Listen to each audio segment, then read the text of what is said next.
বাবা, তুমি আমাকে বিয়ে করার কথা বলছিলে না? এই দেখো, আমি আমার দুজন বান্ধবীকে নিয়ে এসেছি।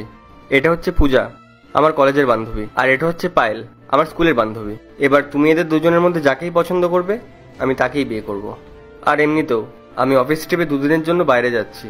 আমি ফিরে আসার পর তুমি এদের দুজনের মধ্যে যাকে পছন্দ করবে আমি তাকেই বিয়ে করব। আর তোমরা দুজন বাবার ভালো করে খেয়াল রাখবে। আমি অফিস ট্রিপ থেকে ফেরার পর বাবা যাকে পছন্দ করবে আমি তাকেই বিয়ে করব। ঠিক আছে বাবা, তাহলে আমি আসছি।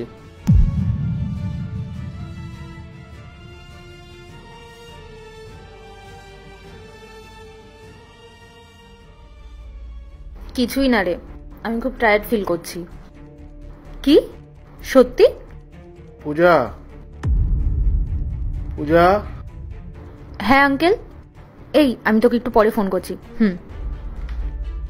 হ্যাঁ আঙ্কেল বলো। আমার না খুব কোমরটা ব্যথা করছে, আমাকে একটু এদিকে ঘুরিয়ে দাও না। এসব তুমি কি বলছো আঙ্কেল? ডক্টর তোমাকে রেস্ট করতে বলেছে আর তুমি এইসব কথা বলছো? আচ্ছা ঠিক আছে, আমি করে দিচ্ছি।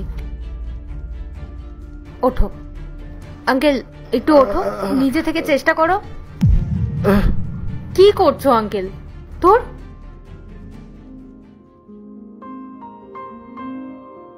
কি হয়েছে আঙ্কেল? পায়েল, আমাকে একটু এদিকে ঘুরিয়ে দাও না, আমার কোমরটা খুব ব্যথা করছে। আরে আঙ্কেল, আপনি একা একা কেন করতে গেলেন? আপনি আমাকে ডাকতে পারতেন তো, আমি আপনার হেল্প করে দিতাম। দাঁড়ান, আমি করে দিচ্ছি।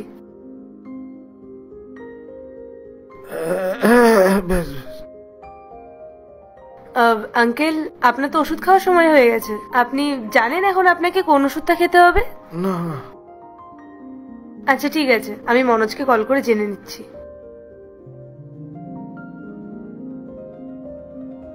হ্যালো, হ্যাঁ মনোজ, তুমি তো আমাকে বলেছিলে যে 8টার সময় বাবাকে ওষুধ দিতে হয়, কিন্তু তুমি তো আমাকে বলনি যে ওনাকে কখন কোন ওষুধটা দিতে হয়।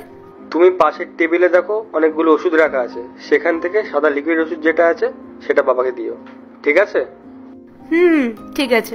হ্যাঁ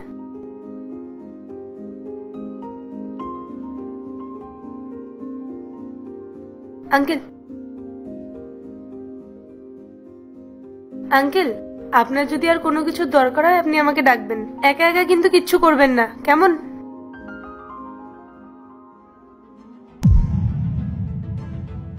পূজা, তুমি লাঞ্চ করছো? হ্যাঁ, তোমার যদি খিদে পাই তুমিও খেয়ে নাও, আমি অর্ডার করেছিলাম, তোমার জন্য আনিয়েছি। আঙ্কেলের জন্য কিছু আনাওনি? আরে আঙ্কেলের জন্য কি আনাবো, উনি তো বাইরের খাবার খেতে পারবে না, ডক্টর মানা করেছে। ওনার বয়স হয়েছে, ওনার জন্য এত চিন্তা করে লাভ নেই। তোমার যদি খিদে পাই তুমি খেয়ে নাও, অত ভেবো না ওনার জন্য। আচ্ছা, আঙ্কেলের ওষুধ খাওয়ার সময় হয়ে গেছে, আমি ওনাকে ওষুধটা খাইয়ে আসছি। ঠিক আছে।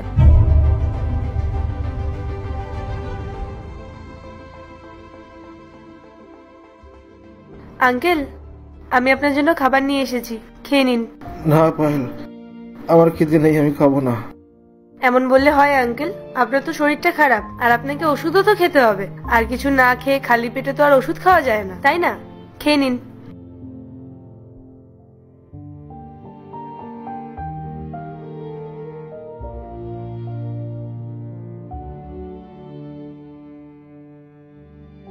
আপনি দাঁড়ান আঙ্কেল, আমি আপনার জন্য ওষুধ নিয়ে আসছি।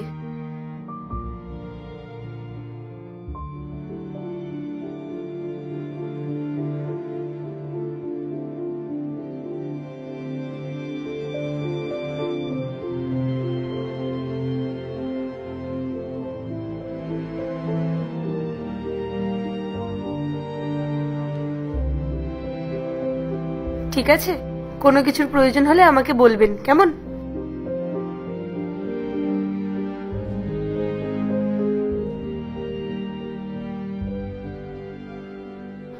বাবা, আমি চলে এসেছি। আসলে মিটিংটা তাড়াতাড়ি শেষ হয়ে গেছিল, সেই কারণে বিকেলের মধ্যে চলে আসলাম।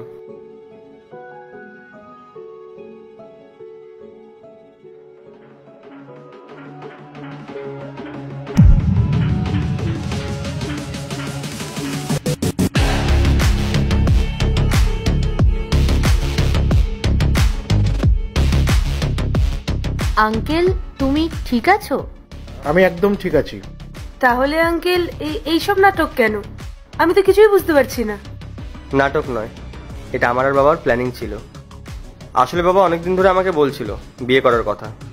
আমি আর বাবা ডিসাইড করতে পারছিলাম না যে কোন মেয়ে আমার জন্য পারফেক্ট হবে, কোন মেয়ে আমাকে ভালোবেসে বিয়ে করতে চায় আর কোন মেয়ে আমার সম্পত্তি দেখে। কিন্তু আমি ডিসাইড করতে পারছিলাম না যে তোমাদের দুজনের মধ্যে আমি কাকে বিয়ে করব। তাই এখন যা সিদ্ধান্ত নেওয়ার বাবাই নেবে। বাবা, তুমি বলো কার সাথে আমার বিয়ে দিতে চাও? হ্যাঁ বাবা, আমি বলছি, এই দুজনের মধ্যে এই বাড়ির বউ হওয়ার যার যোগ্যতা আছে সে হলো পায়েল।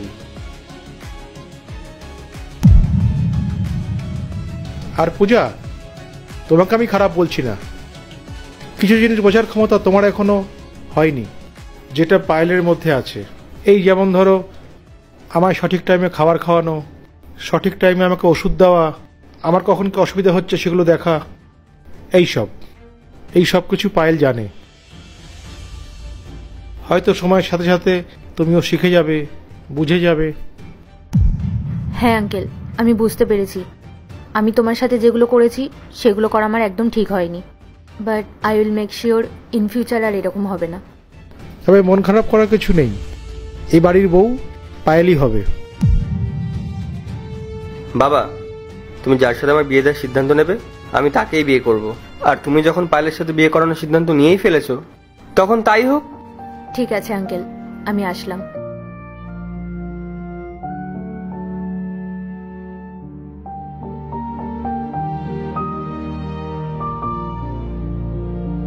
পায়েল খুব ভালো মেয়ে,